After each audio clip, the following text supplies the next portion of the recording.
আসসালামু আলাইকুম everyone, welcome to হালকস্টেন এগেইন। সো তোমরা যারা 27 ব্যাচ আসো রাইট নাও, তোমাদের মধ্যে সবচেয়ে বেশি একটা কোয়েশ্চেন আছে, ফোর্থ সাবজেক্ট সিলেকশন করব কিভাবে। মানে লাইক তোমরা যখনই তোমাদের বিজনেস স্টাডিসের মানুষজন আসো, যখন তোমরা ফোর্থ সাবজেক্ট সিলেকশন করতে পারছো, এই কোয়েশ্চেনে বারবার ধরে পড়তেছো, বুঝতে পারতেছো না কোনটা করবা। সো আমি আমার ফোর্থ সাবজেক্ট সিলেকশনের সময় 4টা বিষয় মাথায় রাখছিলাম।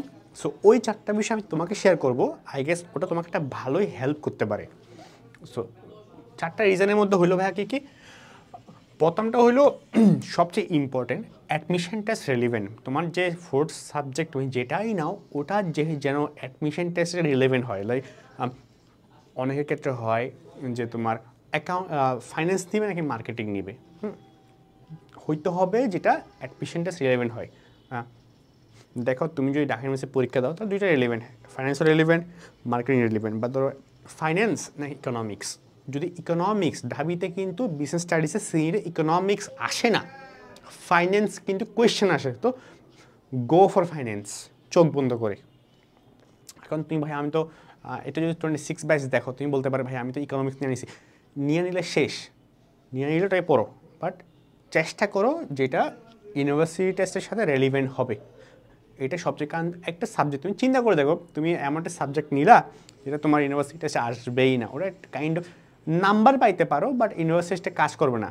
বাট ধরো তুমি এমন একটা সাবজেক্ট নিলা যেটা ফাইন্যান্স নিলা, সাপোজ ইকোনমিক্স নাকি ফাইন্যান্স, তুমি ফাইন্যান্স নিলা, তুমি 2টা বছর কনসিস্টেন্টলি ওইটার উপর পড়ে গেলা। 2 বছর পর যখন ঢাকা ইউনিভার্সিটিতে পরীক্ষা দিয়ে বসতেছো, সিটা ইউনিভার্সিটি, চট্টগ্রাম বিশ্ববিদ্যালয়ে বসতেছো, বা জগন্নাথে যদি থাকে, হ্যাঁ বিশেষ করে ঢাকা ইউনিভার্সিটি বেশি থাকে, সো ঢাকা ইউনিভার্সিটি টেস্টে দেখতেছো যে ফাইন্যান্স আছে, তো তোমার হেল্প, তোমার যে বন্ধুটা ইকোনমিক্স নিয়ে পড়ছে তার থেকে তুমি যদি ফাইন্যান্স নিয়ে পড়াশোনা করো তাহলে তুমি ভালো করবা, বিকজ তুমি 2 বছর ধরে পড়াশোনা করে গেছো ওটা। আর যে বন্ধুটা পড়ছে বিকজ হয়তো ইকোনমিক্স পড়ছে, ওই ফাইন্যান্স পড়ে নেই। সো এমনটা নাও যেটা ইউনিভার্সিটি টেস্ট রিলেভেন্ট হয়। এখন হইল ভাইয়া যে 2টা অপশন আছে, সেকেন্ডটা হইল কি ভাইয়া, যেই 2টাই ফোর্থ সাবজেক্ট আছে ওটার মধ্যে আরেকটা ইম্পর্টেন্ট পার্ট হলো তুমি কি দেখো, ফাইন্যান্স অনেকের এই কোয়েশনে বেশি হয়, ম্যাক্সিমাম করলে এটা একটু বেশি হয় যে ফাইন্যান্স নিব নাকি মার্কেটিং নিব।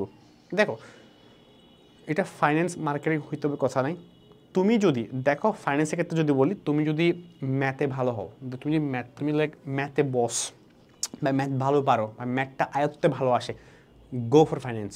আর যদি না ভাই আমার ম্যাথ আমি খুবই খারাপ লাগে, অনেক কঠিন লাগে, তাহলে তো তোমার থিওরিক্যাল সাবজেক্টটা তুমি মার্কেটিংয়ে যাও। ওকে ঠিক আছে।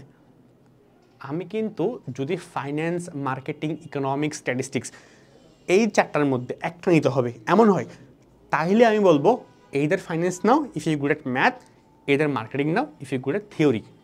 বিকজ ইকোনমিক্স বা স্ট্যাটিস্টিক্স এগুলোতে অ্যাডমিশনের কোনো কামই দিবে না তোমার, তুমি হুদাই নিবা যদি এই 4টার মধ্যে কম্পারিজন করান লাগে। সো যদি ম্যাথে ভালো হয় ম্যাথ রিলেটেড ওগুলো নাও, থিওরি ভালো হলে মার্কেটিং নাও ভাইয়া। তারপরে এটার পরে এই 2টার পরে ইম্পর্টেন্ট হয় ভাইয়া যেটাতে এসএসসিতে নাম্বার উঠে।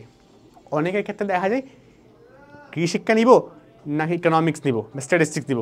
আমি বলি তুমি যদি মনে করো কৃষিশিক্ষায়, অনেকের ক্ষেত্রে এটা হয়, ঠিক আছে, তুমি দেখো যে না কৃষিশিক্ষায় তুমি ভালো নাম্বার তুলতে পারবা, গো ফর কৃষিশিক্ষা। যদি মনে হয় যে না ভাই আমি কৃষিশিক্ষাই না, আমি স্ট্যাটিস্টিক্সে ভালো করতে পারবো, গো ফর দ্যাট। যেটাই তুমি এসএসসিতে নাম্বার উঠবো ওটাই নাও। এটা হলো মেন 3টা রিজন। এই 3টা রিজন যদি এই 3টা ক্রাইটেরিয়া তোমার সাথে মিলে গেলে ওটাই নাও, যেটা ক্রাইটেরিয়া এই 3টার সাথে মিলে ওটাই নাও, চোখ বন্ধ করে। তুমি ভাবো, তুমি জানো আলটিমেটলি, আমি বলে দেওয়ার কি না ভাই, তুমি এটাই নাও। তুমি জানো তুমি কোনটাই ভালো, তুমি ম্যাথে ভালো, তুমি থিওরিতে ভালো, তুমি অ্যাডমিশন পরীক্ষা দিতে চাও কি চাও না, তুমি এসে ভালো পাইতে চাও কি চাও না, তোমার বিষয় সেটা। আমার দায়িত্ব তোমাকে একটা গাইডলাইন দেওয়া, কোন কোন ক্রাইটেরিয়া ডিপেন্ড করে তুমি নিবা সেটা বলা। তারপর 4টি হলো, এটা একটা এক্সেপশন মানুষজনের জন্য, যারা অনেকে আছে যে ভাইয়া আমি ইন ফিউচার ফাইন্যান্সে একটু ভালো কিছু করতে চাই, এখন থেকে আইডিয়া ফেলে ভালো হয়, তো ফিউচার কেরিয়ারে হেল্প করে। লাইক ইউনিভার্সিটি অ্যাডমিশনের পরে যখন ইউনিভার্সিটি ভর্তি হইতে যাও, তখন ফাইন্যান্স আগে থেকে জানা একটা হেল্প পাওয়া যায়, ওটা তাদের জন্য যারা এক্সেপশন। হ্যাঁ অনেকে মার্কেটিংয়ে ভর্তি হতে চাই, যদি তুমি প্যাশনেট হই সাবজেক্টের উপরে তো ওটা নাও। হ্যাঁ তো এটা ফিউচারিস্টিক, এটা হলো নট ম্যান্ডেটরি, এটা কাইন্ড অফ তাদের জন্য এক্সেপশন। এই পয়েন্ট সবার জন্য না, এই 3টা পয়েন্ট সবার জন্য। সো এই 4টে স্টেপ ফলো করো। ও ভাই দেবে আমাদের 27 ব্যাচ যারা আছো তোমরা আমাদের একাডেমি অ্যাডমিশন দেখতে পারো। এখানের মধ্যে আমরা তোমার যেই সাবজেক্টে হোক না কেন বাংলা ইংরেজি থেকে নিয়ে সবগুলোর একদম পুরো 2 বছরের পড়াশোনা আমরা মাত্র 250 টাকা দিচ্ছি।